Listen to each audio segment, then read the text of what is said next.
Ben, are you there? I'm here. Okay. Now that we have quorum, I'm going to call the meeting to order. And before we start, can everyone that's on Zoom, the authority members confirm that they are alone in their room? Thank you. Okay, with that, Neil is going to lead us off with some welcoming words. Aloha mai kako. Good to see all of you out there on Zoom. Looking forward to the next time we're able to meet again together. Yeah, I got kind of short notice on this, but I'll do my best. You know, I think a lot of us have a sense of pride in our identity, and we lead with that pride and lean in to it with ceremony and the words we speak. And sometimes that makes people feel like if you're not that part of that group, maybe you're in some other group. And I think one of the messages that I've always felt is really important that comes from our Hawaiian culture, but is really a universal concept, is this sense of there are things that are universal. And so the thought I'd share this morning doesn't come from our Hawaiian culture, comes from Chief Seattle. Who said this. He said, "The earth does not belong to man. Man belongs to the earth. All things are connected, like the blood that unites us all. Man did not weave the web of life. He's merely a strand in it. Whatever he does to the web, he does to himself." So Chief Seattle is a long time ago and lived in a place that's far away, but I think those words are really pregnant with wisdom to guide our work as well. So mahalo for this opportunity. Aloha. Mahalo, Neil. Thank you. Before we proceed, there's another individual on Zoom that I wanted to introduce to all of you. Jordan King, who was our Attorney General, has transferred to the Department of Commerce and Consumer Affairs. So his supervisor, Craig Ehoff, is standing in. I don't know for how long Craig is going to be our attorney, but Craig was both, I think, has been involved for a long time as a supervisor of Jordan, right? And maybe also Brian. So Craig, you can just introduce yourself. Who you are. Oh yeah, thank you, Chair. Good morning, everybody. Yeah, so I'll be filling in, at least for the time being. Jordan transferred to a different division in our office. So I have a bunch of kind of variety of clients. So I typically advise Hawaiian Homelands, Corrections, HHFDC. So we have a lot of boards in our division that we advise. So I'm looking forward to working with all of you. Thank you. Thank you. Thanks. Is there any one signed up for public comments? No. Okay. Having none, we'll move to the approval of the minutes for the January 9th regular board meeting. Are there any proposed amendments to those minutes? None. We could get a motion to approve. I move that we adopt the minutes of January 9th as written. And a second. Thank you, Paul. Okay, any discussion? If none, all in favor, either say aye or raise your right hand. Thank you. As I was away, in terms of the chair report, I have nothing. As I was away most of the month, I'm going to defer much of the report to the executive director. So there's nothing inclusive in my chair's report. Governance. We are planning to have a second retreat. I think we've calendared for March 23rd at a Sunday. This retreat will probably be called by the governor's office to allow us to comply with the Sunshine Law. Place and time TBD to be determined, but we'll provide you with that information as soon as possible. With that, I'm going to turn it over to the executive director, DeFries, to give his report. Thank you, Mr. Chairman. And welcome Craig Iha, and many thanks to Jordan for his efforts as well. As I move through the agenda, I'm going to relieve Bill Stormont of having to report on an office, other than to say we are conducting 2 site inspections this afternoon for an interim and possible candidate for a permanent office. We won't bore you with any further details because we don't have the details yet. We keep reporting on this because the physical space has major implications on our ability to build staff and build capacity. So you'll continue to see that agenda item each month, and look forward to giving you details once we have them. At this time, I'm going to ask Lloyd, as our interim administrative services officer, to report on the status of the management plan RFP. Lloyd? Yeah, thank you very much. We did go out with a request for proposal a couple of months ago, and we had just one offer in which the administrative executive committee said that it did not meet the requirements, so we canceled the RFP. We're in the process now of rewriting the RFP, and one of the things that was missing in our original RFP was the sense of the consultant having lots of experience and the relationship on the island of Hawaiʻi. So we are revising the RFP to include that as a major component of its qualifications. And I'd like to thank Neil Hannes for helping me to look at some of the things that we should be included in the next RFP. So we're in that process again. So hopefully we will work on that. I am waiting for a communications with the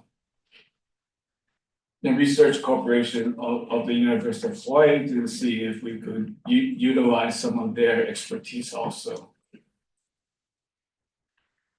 So that's what I got. So Okay. Thank you, Lloyd. I think the only thing I would add is the second time around needing to be much more aggressive at getting the word out. As you know, in that first RFP, there were, at the pre-proposal conference, there were 2 potential offers. When the actual proposals were due, it was reduced to 1. And that in itself is at minimum a yellow flag. And so we'll be using more resources to get the word out and to encourage people to compete, entities to compete for this. Any questions on the management plan RFP? And Neil, I echo Lloyd's mahalo to you. He'll also be reaching out to individual board members for subject expertise in getting to final document. So thank you. Item number 6.3, the Senate Waterland Committee informational briefing at the time of this agenda being created was scheduled for February 5. The afternoon of February 4, that committee informational briefing was canceled. We were asked to stand by for it to be rescheduled. At this time, that briefing has not been rescheduled. Item number 4, the UH Board of Regents meeting. Chair John Komeiji and member Ben Kudo were invited to provide an update. Chair Komeiji was out of state at the time, and I was asked to fill in. The Board of Regents meeting started with an executive session that ran longer than I think they anticipated. So by the time they returned into public session, the time afforded to the rest of the agenda had been reduced. Having said that, in the short time that we did have, Regent Abercrombie took the lead and took major issue with a statement in our legislative report having to do with the conservation district use permits. If I read from that summary in the report, as he did, however, it should be noted that MKSOA does not intend to accept the transfer of the CDUPs that are currently held by the University of Hawaii on behalf of the sublessors. To do so could compromise MKSOA's regulatory oversight post-transition of the sublessor. MKSOA will continue to collaborate with CMS and UH to find a resolution. Regent Abercrombie was obviously bothered by that, and short of wanting to debate it, time constraints probably prevented a debate. Nonetheless, he raised it as an issue. We have concerns over it from the authority standpoint, because it would result in the authority, as we interpret Act 255, would create MKSOA as the regulatory overseer, and to hold the permit and at the same time provide regulatory oversight over your own permit doesn't work. And we feel strongly about that. Conversely, however, there is merit on the other side, which is that the Act calls for permits, agreements, contracts to move to the authorities. So it needs more work and more attention between our staff, myself, and members of the leadership of CMS. As well, I'll be reaching out to authority board members for assistance with this. It is a major issue that needs to be resolved. In the Board of Regents meeting, I asked board member Kudo to weigh in, and he provided a legal perspective. Ben, I'm going to ask you to weigh in at this time and transition into the work of the long-term transition working group. Okay, the long-term transition working group is continuing its work. We will be meeting next Friday on the 21st, our next meeting. We're making substantial progress through the documents, the many documents that we have. We are presently on the operating agreements, which are very complex documents, and have interplay with other documents that we are reviewing and or will be reviewing. So the next meeting of the group is Friday, the 21st, and we'll be continuing with operating agreement review and finishing that up, as well as going on to the next item in the inventory that the university has provided to us. So we are moving forward. Thank you, Ben. Any questions on the update to the Board of Regents? Okay, hearing none, and any questions on the work of the transition working group? Other than, again, recognizing the immense body of work that they have to cover. Having no questions, we're going to move to item number 7, which is a state legislative update. I'm gonna call on Bill Stormont, who together with Puaena has been tracking legislation and doing a great job in framing our testimonies when needed. So Bill, I'm gonna ask you, beyond the description that's written in this agenda, to expand on HB 143 and companion bill SB 769. Okay, thanks, John. Chair and members of the board, aloha, good to see all of you. There are three, as an introduction, there are three pieces of legislation that we're tracking, two of which have companions in the other chamber. John mentioned House Bill 143, and in the agenda, the description reads, it amends the Conservation District Use Permit application approval and oversight responsibilities of the Board of Land and Natural Resources, Montague Stewardship Oversight Authority, and lessees. And this has to do with the CDUPs and their ownership and management moving forward. It helps to clarify what Act 255 says with regard to those. That bill and the companion Senate Bill 769 have not been scheduled for hearings as yet. So we stand by and wait to see. I just checked this morning. They as yet to date have not been scheduled for hearings. They have been referred to, the House bill has been referred to the Committee on Water and Land, Chair Mark Hashem. And on the Senate, it's been also referred to Senate Committee on Water and Land, Lorraine Inouye Chair. So that's 143 and companion 769. Shall I go ahead with the others, John? Hold on just a second. Sure. Chair Komeiji, you wanna comment on these two bills at all? No, we've been meeting with the various legislators urging our position. But it's troubling that we've not been scheduled for hearing.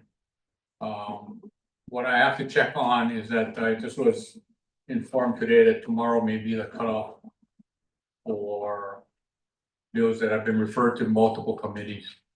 So if that is so, that means none of the bills listed on that attachment will be moving. Including bills that would have inserted the DLNR above us.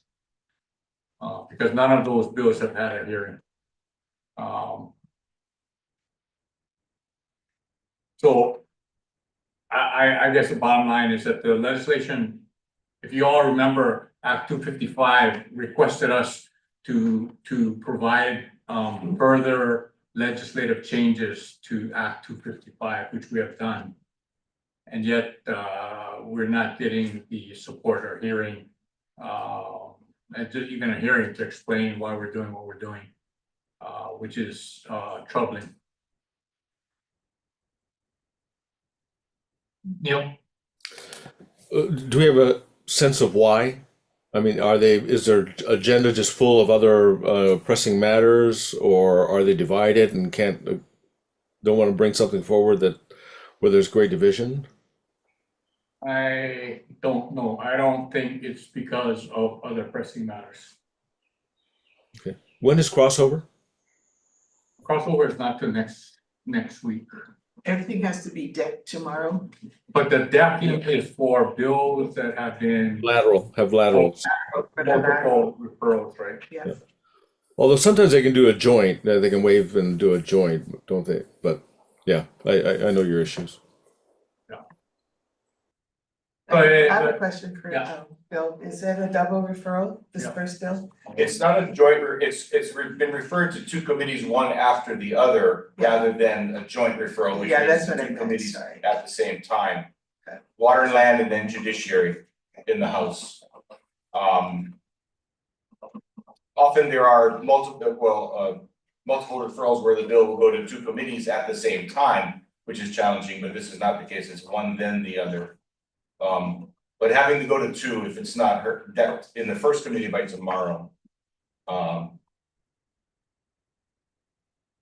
That it may mean it's not gonna get heard this year. Any other questions on those companion bills? If not, Bill, if you could expand on the description, item 7B, HB 144 and SB 770. Sure. These bills, and they're identical in wording, are the bills that we were hoping to move forward to seek some relief from the restrictions of Sunshine Law. House Bill 144 received a hearing last week, Thursday.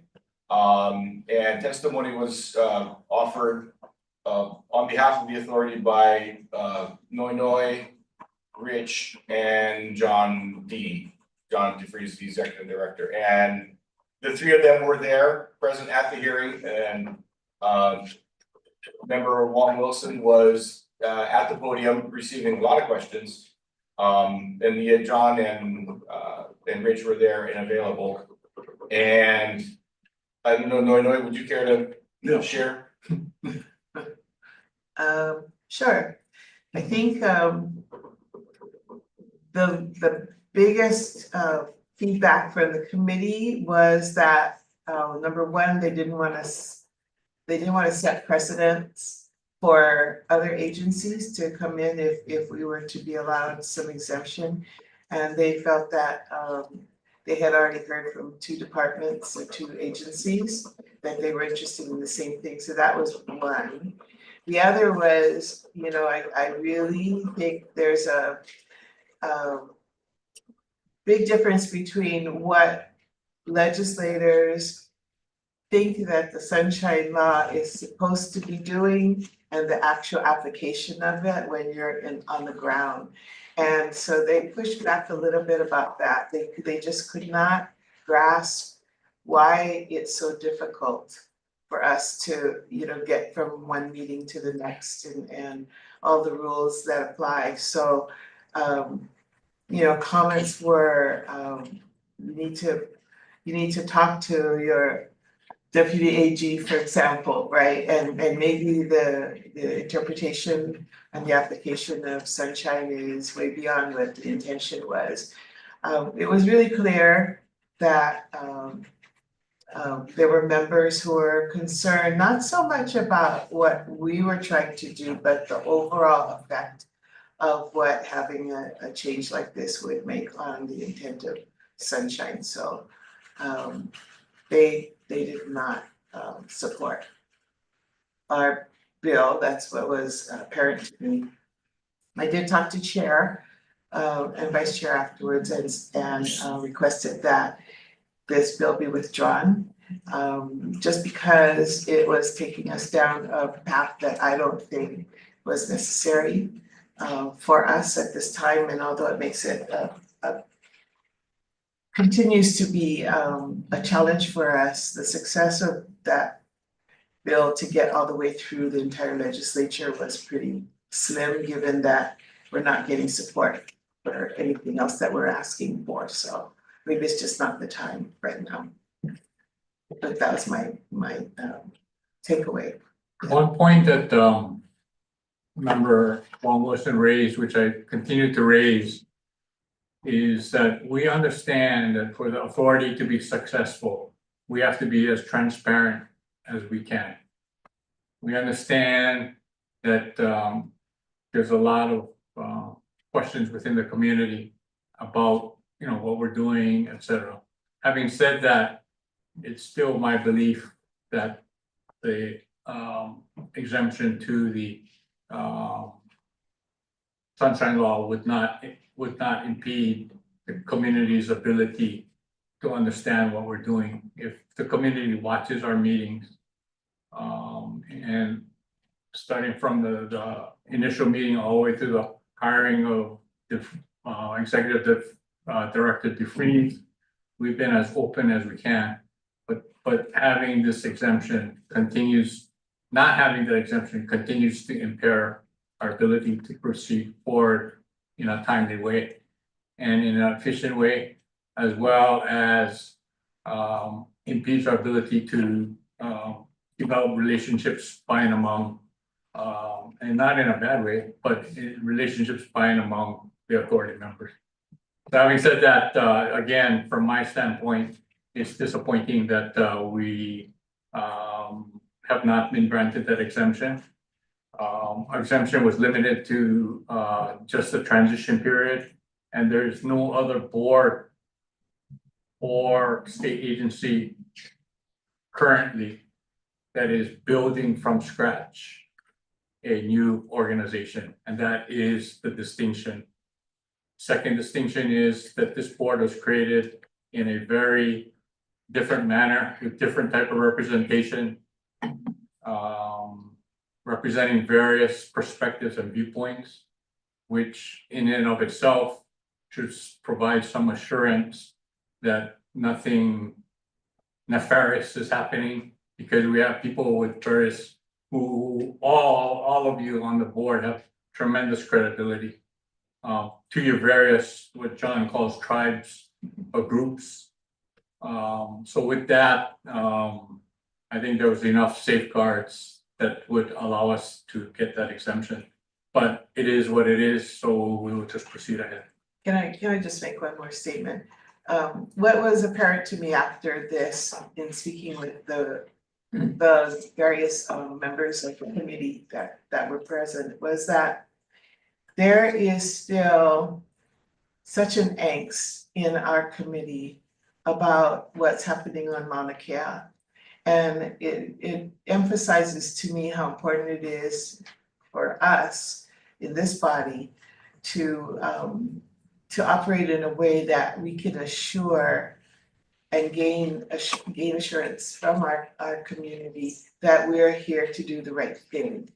And that there isn't anything going on in this body and with our collective intent that would allow for any one project or program to sneak its way in. And that fear, which I thought, well, I'm hoping that that this authority should alleviate in our community, is still very much there.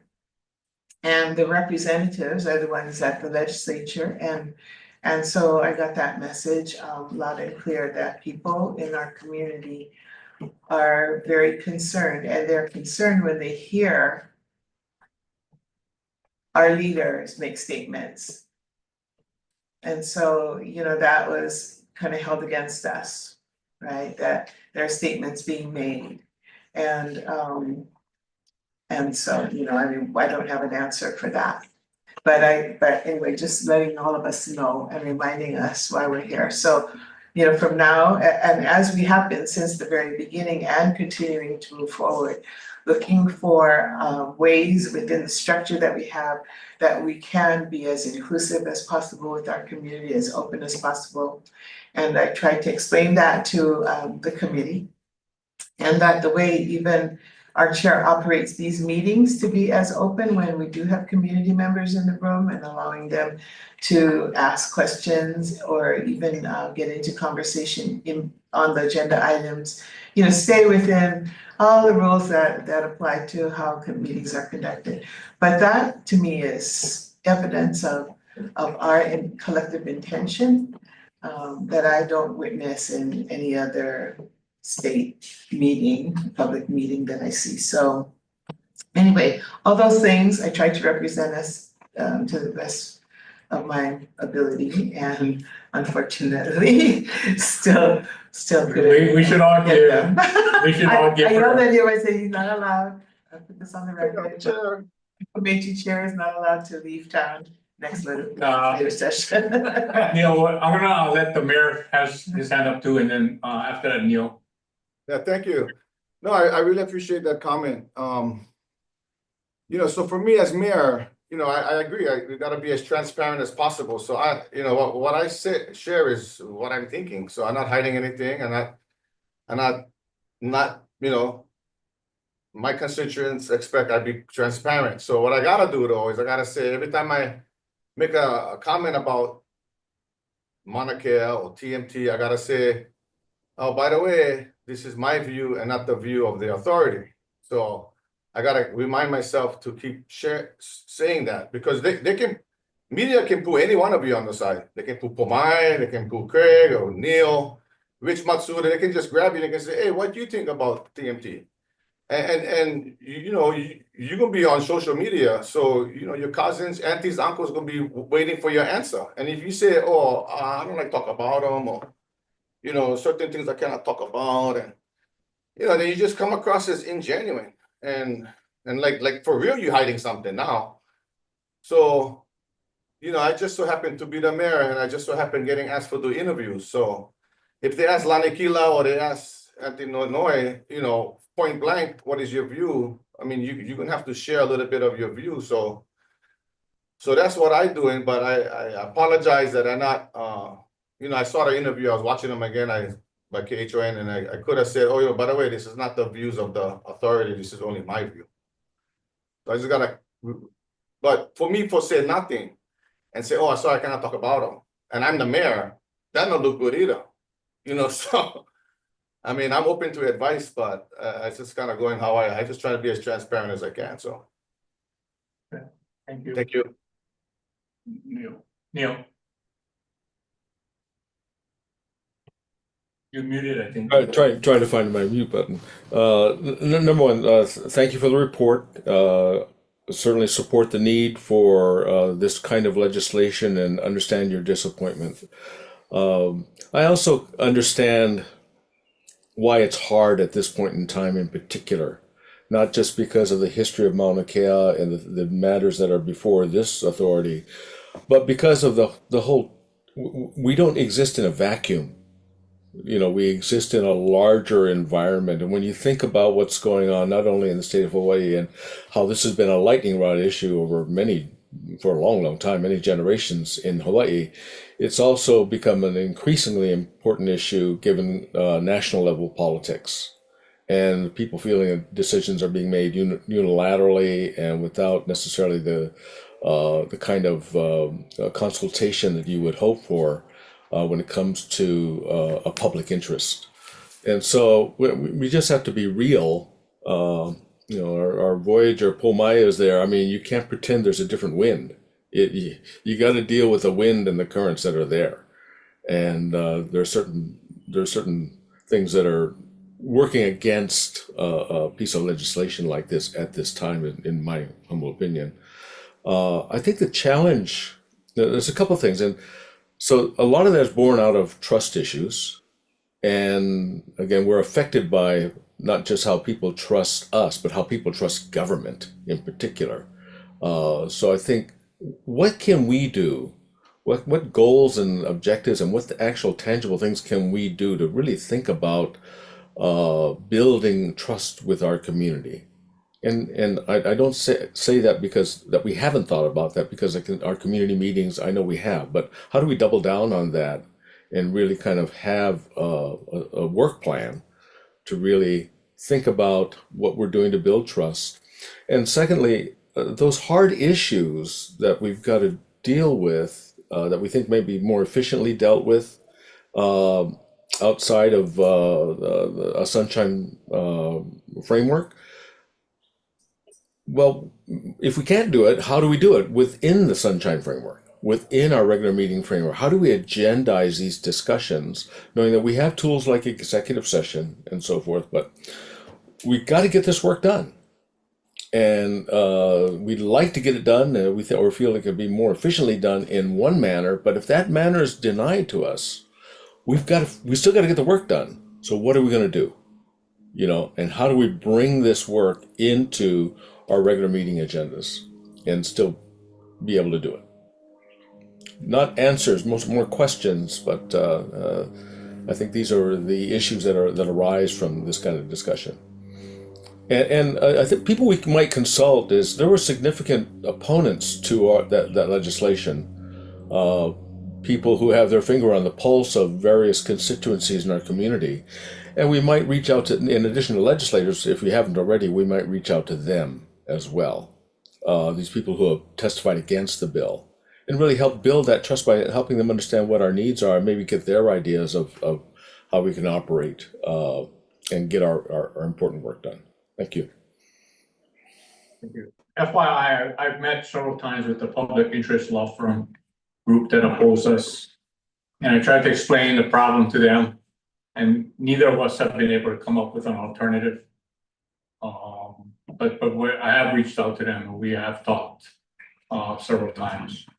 But I tried to ask them if they knew of other jurisdictions that have like a sunshine law, and how some of these concerns that we have about trying to build relationships, trying to have these informal talks among ourselves, understanding that we would not be soliciting votes or rigging the meetings, and that we will have full discussion on any important issues.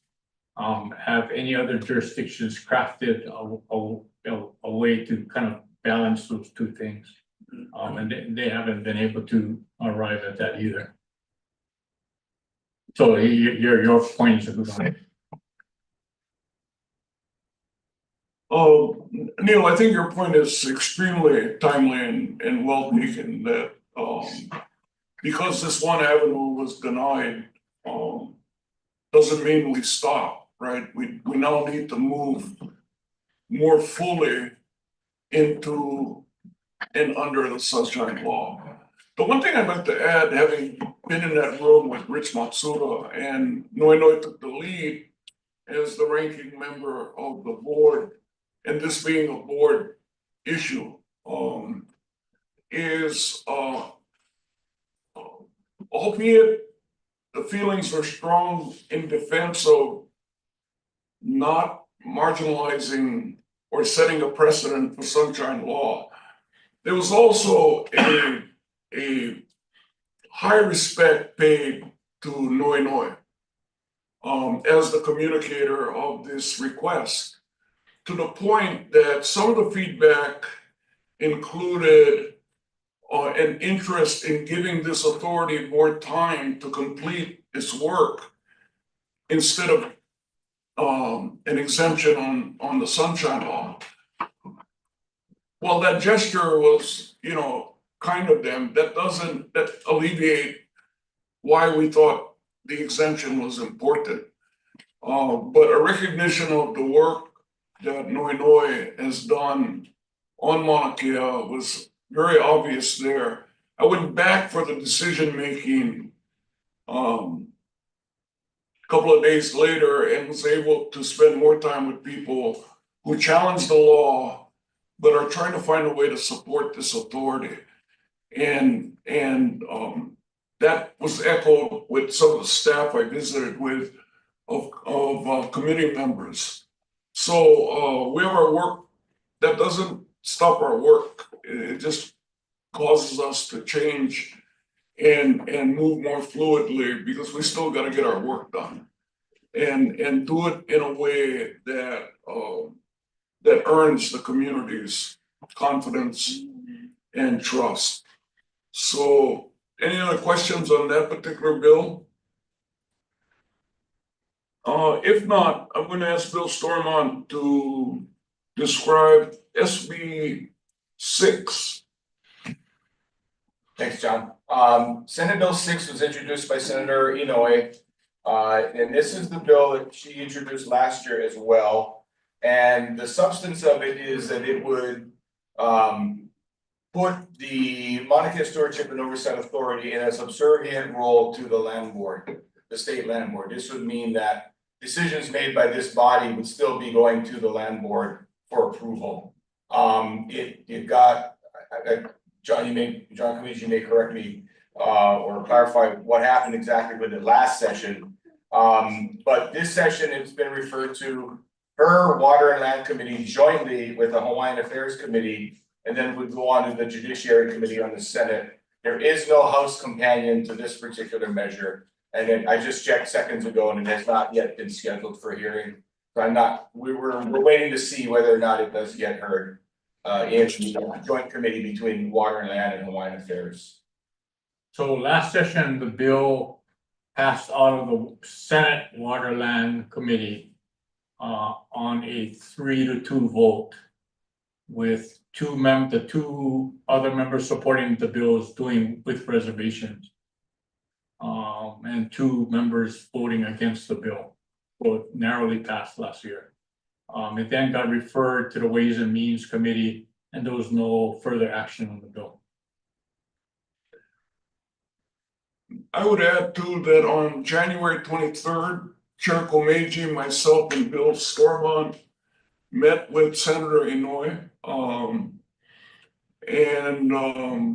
On this particular legislation, we agreed to disagree. And she was very cordial and professional about that. And while we differ, we appreciated the consideration for it. And any questions on Let me SB? just add one thing, just so for those that may not have context. When Act 255 was passed, the vote in the Senate was 24-1. Right? The one dissenting vote was Senator Inouye. Okay, thank you. Rich, you had a question? Sorry, just for clarity, we talked earlier on the previous bills that there's a deadline tomorrow for lateral, I think. Is that the case with this one too? If it's not scheduled by now, it's likely to not get heard, or does that one have a different deadline? I think it's the same deadline. Yeah. Okay.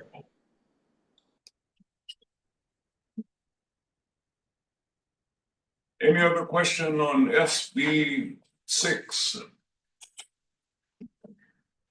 If not, we'll move to Bill. Wait, the mayor has a question. I'm sorry. I got, yeah, just a comment. So, you know, I bumped into a big honest constituent, I think it was Jackie Hoover, and she said, oh, Kimo, I don't agree with these bills because why not just go executive session?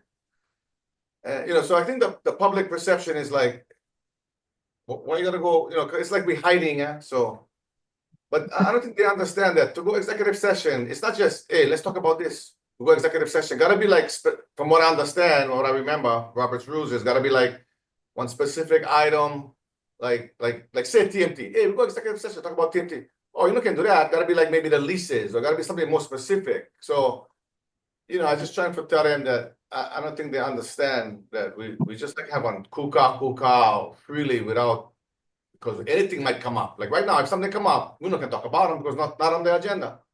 So that's poho that, which makes this meeting poho sometimes, I feel. So I don't think the public is aware, you know, so we got a message different. I don't know. So just so you guys know, they get people out there saying, why don't you just go executive session? Well, and it's even more limited than that. It has to be, if you know about it, you have to agendize it. And then the purpose of the session is to meet with your attorney. To get your attorney, so it's even more limited than what the mayor just described. Okay.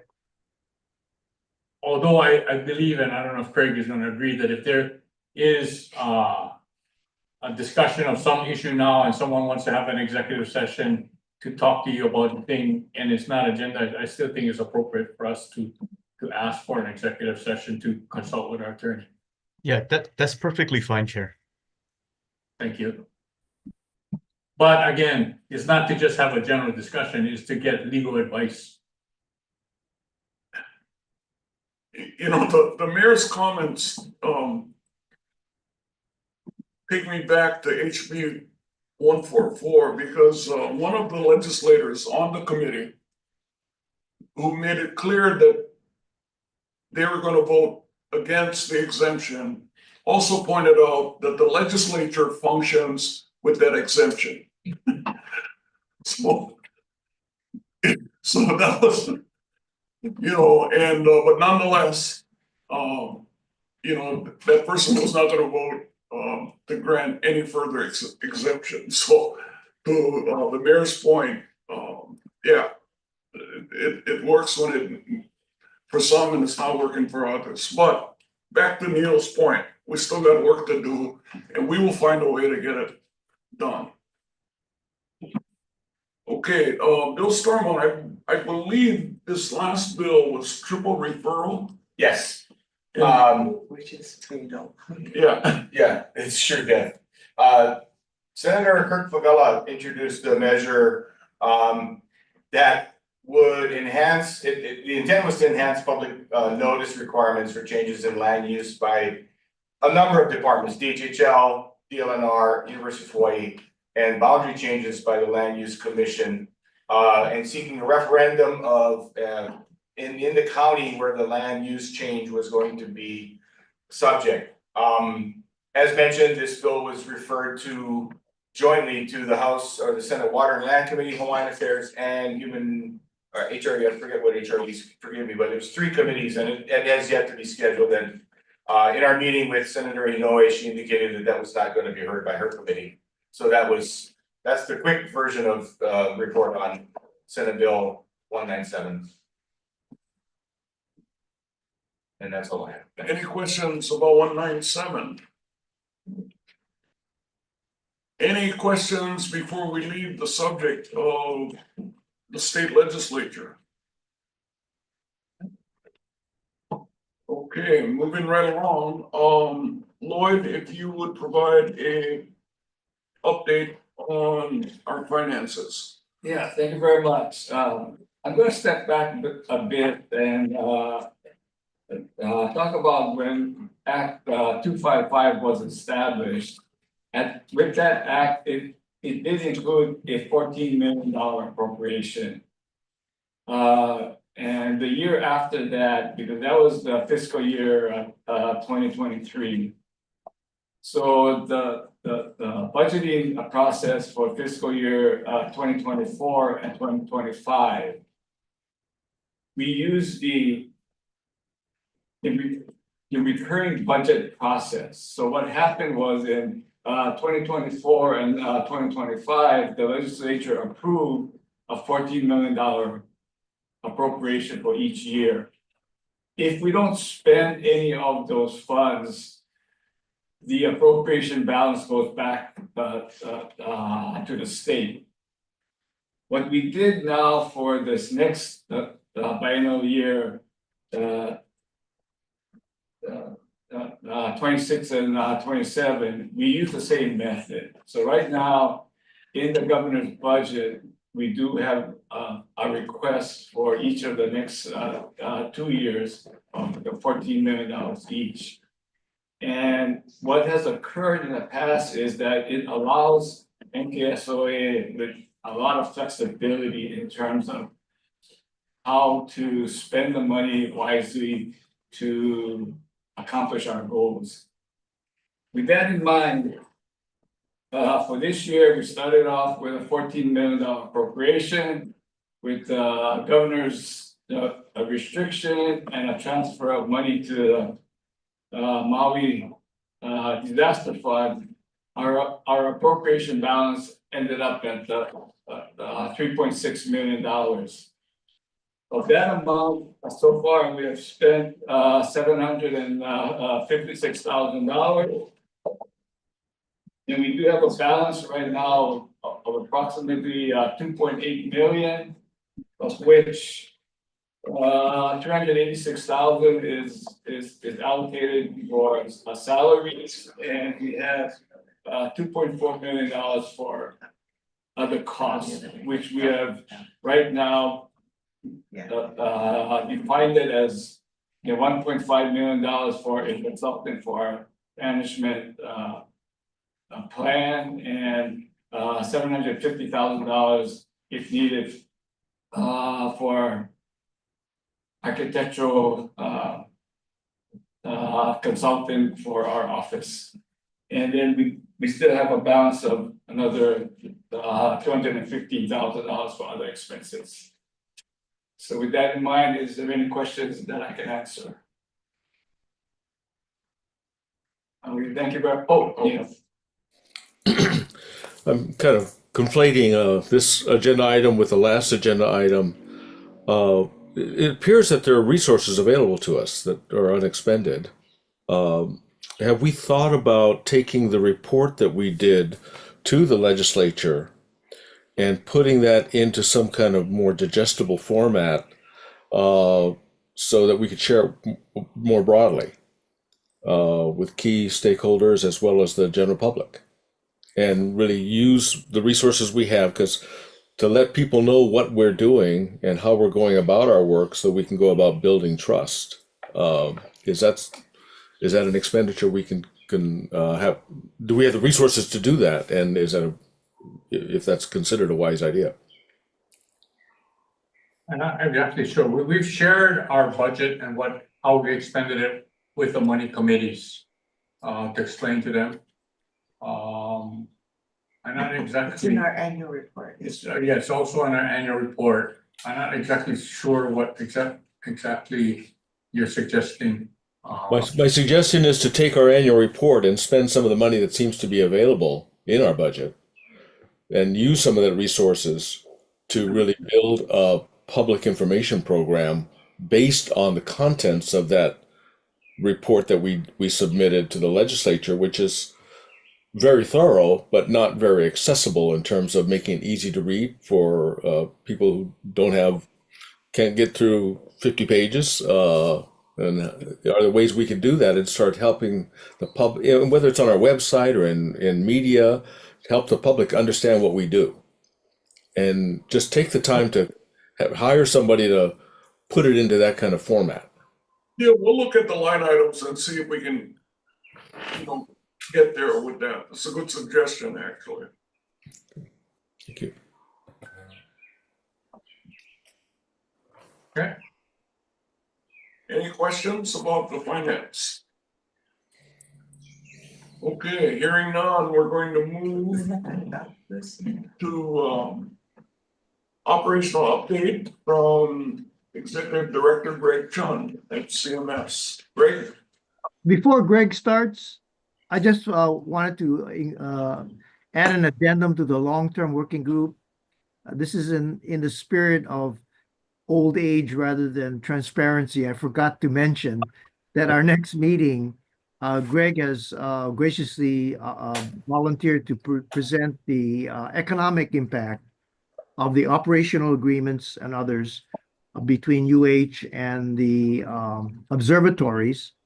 And this is to provide a foundational understanding amongst the members of the working group as to how these operating agreements actually work and what their impact is economically. Anyway, just to mention that. Sorry.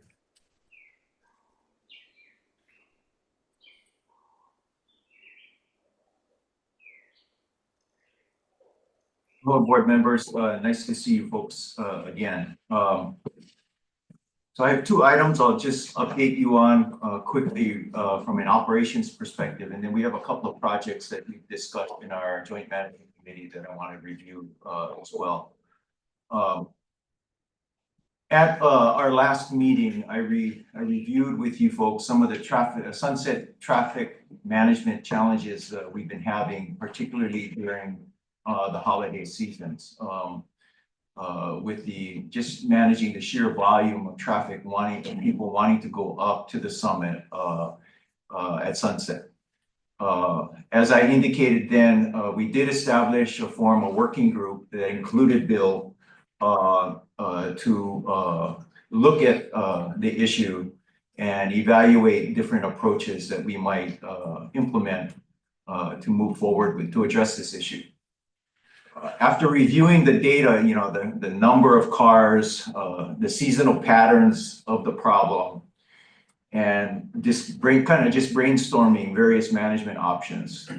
What we've decided to implement at this point is to try to address the problem with some traffic management measures instead of actually setting a limit on the number of cars we would allow to go to the summit.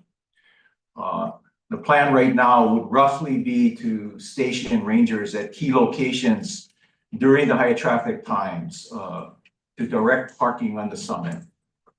And as certain areas are filled, cars still arriving would be directed to alternative areas to park. This will likely be a stretch on our staffing during these high traffic times. But it was decided that we would try this alternative before moving towards anything more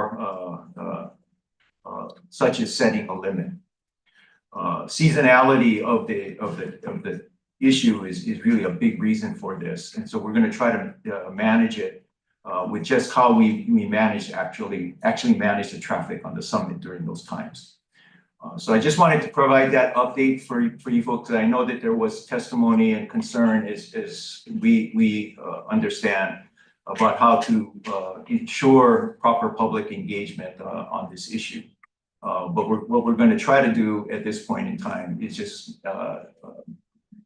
address it through managing the actual traffic control the summit with staffing. I have one other issue to update you on, but just let me see if there's any questions on this one.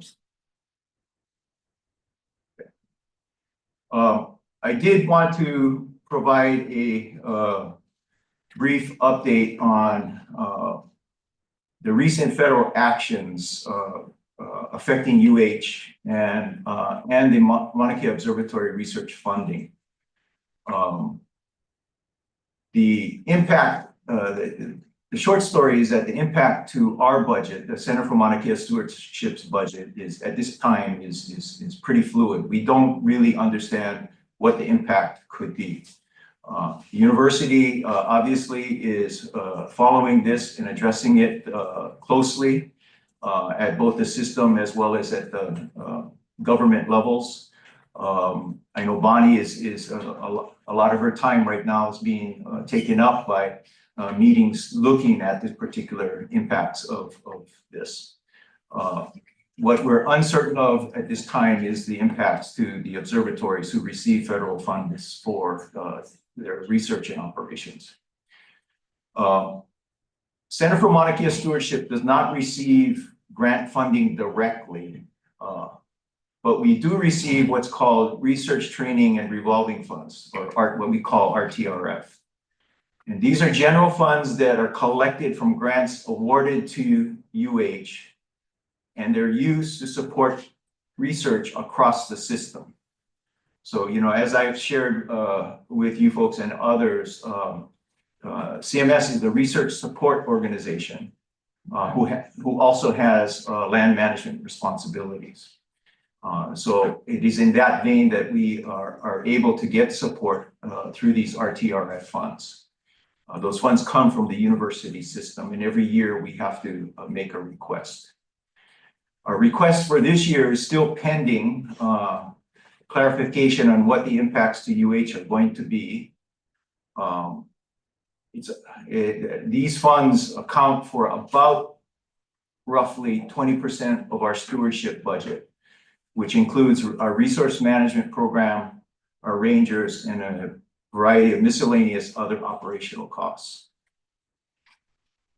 On the observatory side, about half of the MKOs, at least that we know of, receive federal funding that support their research and operations.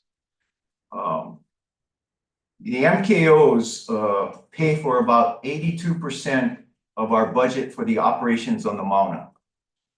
So all of the things that are going on in the Mauna relative to road maintenance and utilities and food and lodging and the visitor information station, et cetera, about 82% of that budget is paid for by the observatories. The impact to them, as I said, is still undetermined, is still being determined. And so we don't know how our budget on that side of our operations might be affected. We do have a directors meeting next week, Friday, where we have this item is on the agenda. I suspect they are very much in a similar situation as the university is in just trying to figure this out. Yesterday, Lloyd and Bill joined us for our monthly managers meeting.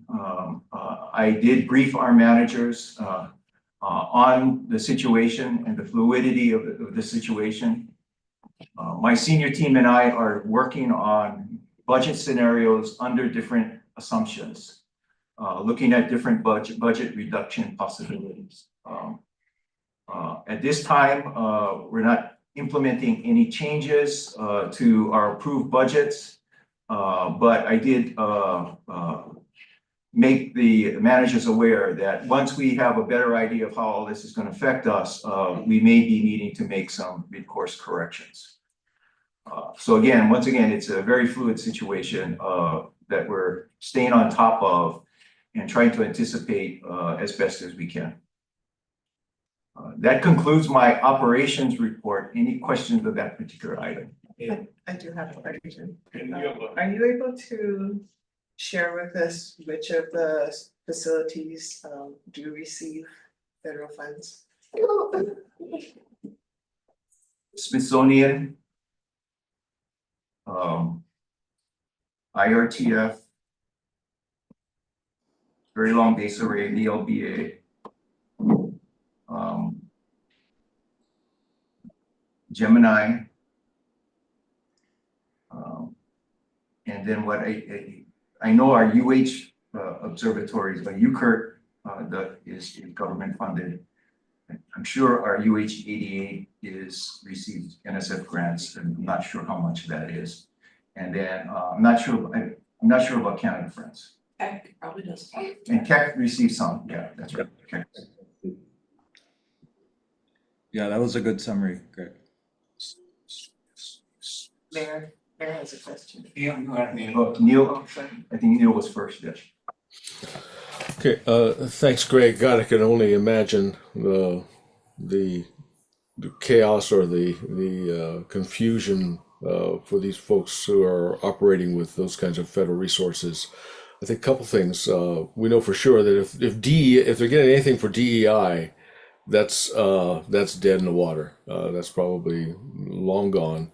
The second thing is, if they're not already doing it, and I suspect they are, really accentuating the way federal funds leverage private capital, I think would be a good piece of information to have out there, so that we can really see the value of public-private partnership. Just a suggestion. I'm sure the guys who are working on it are on it. Good idea, thank you. We'll make a note of that. Mayor? Thank you. Yeah, I just got a question. So I still trying to understand Robert's rules, yeah? So I just was thinking about the requests. I just wondering if we can go back on well, maybe have a discussion on Ben's request for future agendized items. Is that could I have a comment that's on that agendized item of letting UH come and share with us all the economic impacts that, that they're providing and how it's costing them and all.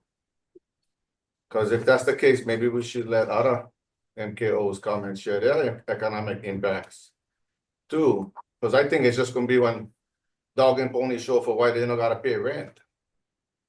But I don't know. So, Mayor, why don't we wait and let Greg finish up and then we'll go back to Ben's long, after transfer committee. We'll go back after Greg is followed and we'll try to discuss your question.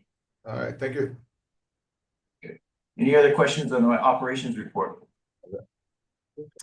Okay, Greg, before you start, a message to the board members. I was not able to make the last, this week's joint management committee meeting. Both Lloyd and Bill were present. So Bill will be representing MKSOA in this joint management report. Thank you. okay, thank you.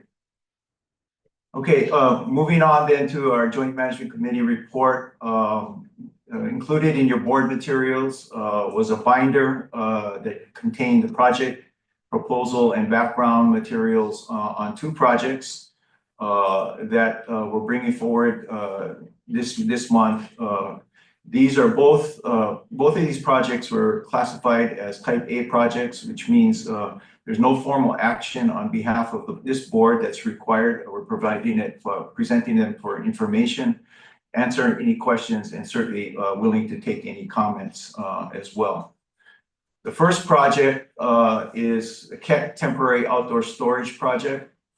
I believe Rich has his project manager, Grant White, online somewhere. He's available to answer any questions regarding the technicalities of the project, if you should have some. But just let me give you a quick synopsis of what this project is about. Keck is embarking on some pretty significant work on some repairs to grouting on their telescope pedestal or pier for Keck 1. That project itself, in and of itself, is taking place all within the facility itself. So it does not need an approval from MKSS or, CMS or DLNR per se. However, the project does stretch out over a period of several months. In fact, it's kind of broken up into two phases. First phase is spring, and then they take a break for the summer, and then they come back in the fall to complete it. And because of how the project has been planned, Keck requires temporary outdoor storage facilities, basically containers, be placed at their facility for the duration of the project to store equipment that's going to be needed for the project. The project is going to be done by a combination of both Keck employees and contractors. In addition to the containers for storage, they need to bring up a dumpster. They need to also bring up an air compressor machine, as well as some portable porta potties. Under current DLNR rules, the placement of those facilities is actually considered, if for longer than 30 days, is actually considered a land use. So it requires an approval a site plan approval by OCCL. Being that this is fairly straightforward and these are facilities or structures that would be removed, we're pretty certain that OCCL will just administratively approve this permit. We have reviewed the project with our environment committee, who expressed no concerns or objections. Monarchy Management Board, again, expressed no concerns or objections. Kahukumana had some concerns about public access in the area where these containers and dumpsters are going to be placed. They wanted to make sure Keck was going to clearly delineate that this is an area, a construction area with proper signage. They also were concerned about whether the dumpster would be secure against the wind. Keck has confirmed it will rent a dumpster with a lid. And then it also led to a discussion about, as part of an assessment of cultural projects, impacts to cultural resources. In the future, going forward, KKM Kahukumano asked if we could begin to look at potential impact to practitioners' view planes when something is put on the land that might be important to certain practitioners, Hirohoku, for example, who want to ensure or need to see certain sight lines as part of their practice. So they had no concerns about this project per se, but it just led to that discussion and asked that CMS consider these in future project reviews. So the project has, the proposal materials have all of the standard and special conditions that we would implement. You also have a copy of the site plan approval application that would be filed. Let me stop there and see if there's any questions either for me or other technical questions for Grant. I have a question related to the portable toilets. Yes. So I assume, I want to be assured that there is a plan to ensure that those toilets don't get blown over in case of, strong inclement weather. And is there even something that will go under the toilets to just minimize any spillage effect?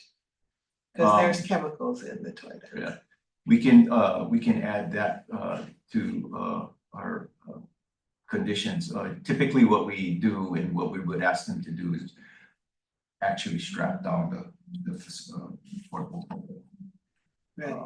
But even if there's some sort of, Yeah, I understand. you know, Yeah. lining underneath Yeah, that can can add just that. be lifted. Okay, we can add that. Okay. Any other questions? I don't know, Rich, Grant, you guys wanna correct me on anything? No, I think you covered it well, Greg. And we can get Grant to join the Zoom if there are any questions. I told him to just monitor on the YouTube public stream and he can join if, oh, he joined.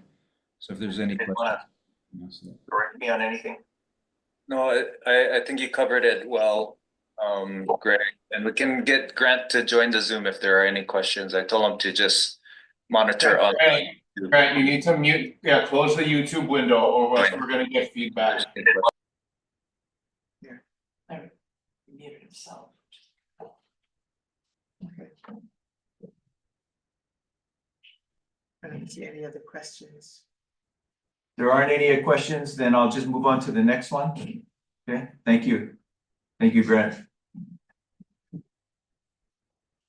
So the second project in the binder of materials is Subaru. They are requesting to install a couple of sulfur dioxide monitors and dust sensors at their telescope. These monitoring instruments would be installed on the outer walls of their facility.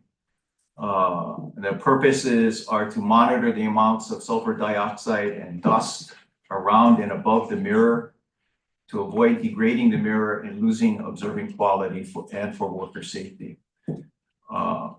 The proposed installation will occur on their facility completely within their subleased area. There's no ground disturbance. They're using hand tools and staff will do the work themselves. This project is fairly straightforward. You have some pictures in there of what the sensors and location of the installation would be.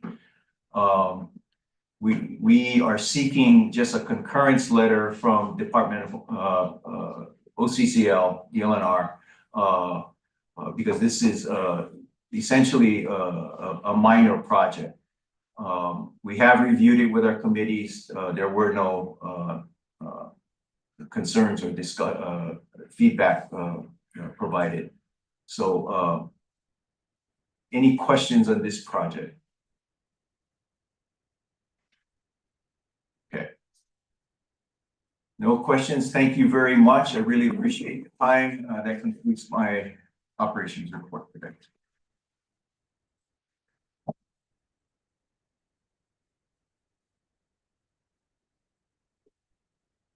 I'm a great part of the report, so I wanna, in light of the first question, I wanna go back to item,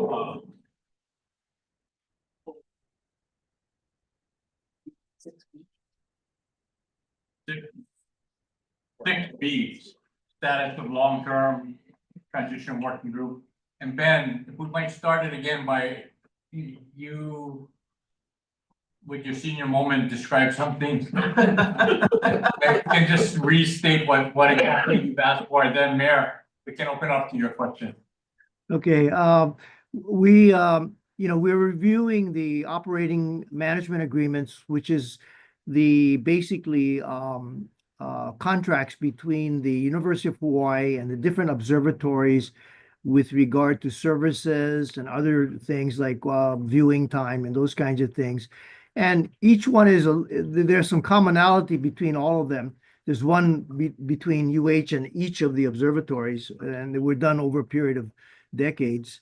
And so some of them tend to be very complex, and they're interrelated with some of the subleases as well. There's a couple that are like that.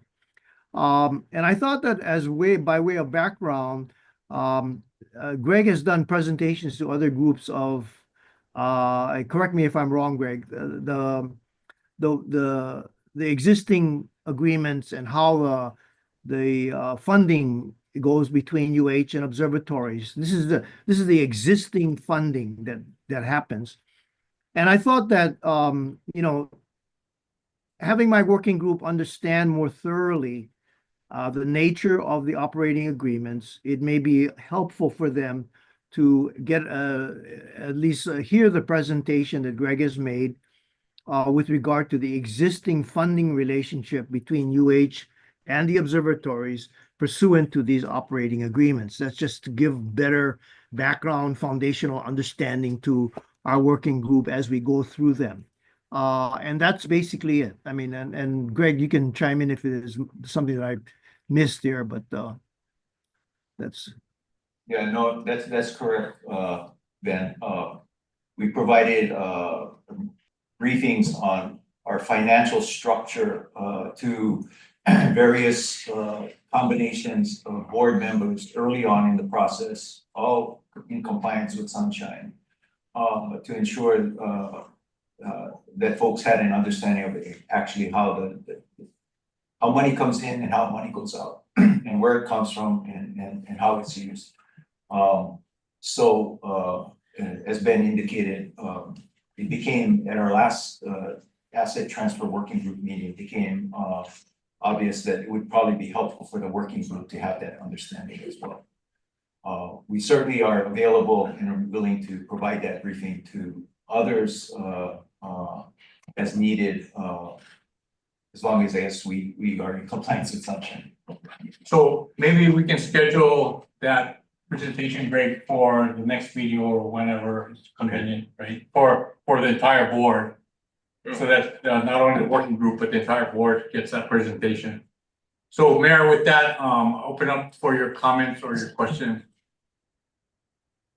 So if that's it, then that might be okay, but that's not what I heard earlier. I heard economic impacts, I heard, because you get Richard over there, right, from KEC. I'm sure he wants to share his economic impacts, give us an indication of why KEC's so important, right? Why UH so important. I mean, I get Gemini and Subaru like also probably get some airtime and share with us why they're so important. So I'm like just single out UH. If you can go there, we gotta go. I don't know, Rich, what you. Well, that's a different issue, I think, Mayor. The issue that we're talking about now is the agreements. It's more the expense side, yeah, rather than the economic impact. So maybe misspoke, but at the appropriate time, we can take out what you just mentioned. But right now, we want everybody to understand what the contracts between UH and the individual observatories and what the observatories are paying and not paying to UH and for what services, yeah, per the different agreements. Okay, that's good. We will at the appropriate time have you have those economic impacts presented also. Thank you. Yeah, happy to do that at the appropriate time, and also to with Greg's presentation, which I've seen before, and it's real useful about how the money flows for management of the mountain. Happy to dive into that too. So yeah. Okay. Other comments about what Ben just presented?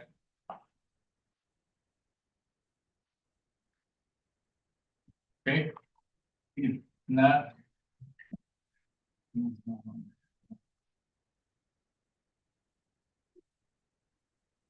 All right, thank you, Greg. That ends the CMS report. Any need based upon the subject matter today to go into executive session, which would be to gain a legal opinion? Okay. If not, the announcement is that our next meeting is scheduled for March 13th. Same time, same place.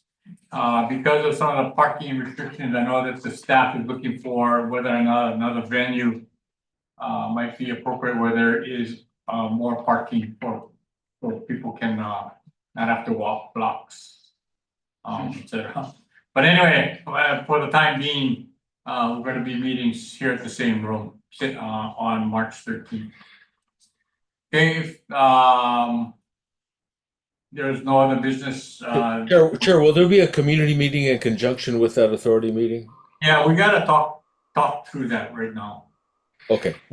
Right now, we haven't listed one, but I would like to do a quarterly meeting. That would be the quarter. Yeah. Okay, let us know. Thanks. Okay. With that, can I get a motion to adjourn? So moved. Second, Rich. Okay. Any discussion? All in favor? Okay, thank you. Thanks, everybody. Thank you. Thanks for your time. Mahalo everyone.